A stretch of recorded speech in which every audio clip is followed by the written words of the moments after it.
瑞典有一句諺語，佢話：無論你轉身多少次，你的屁股還是在你後面。意思就係話，無論你自己點樣努力，點樣改變，總會有人唔認同你，講你唔啱。所以冇必要因為別人唔同嘅聲音而感到沮喪或者憤怒，應該將呢啲聲音視為正常現象，甚至成為進步嘅助力。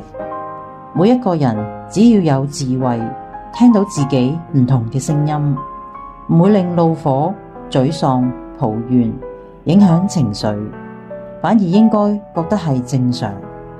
人生嘅過程總會有喜歡你或者唔喜歡你，學習感恩知足，唔計較，先至能夠快樂過生活。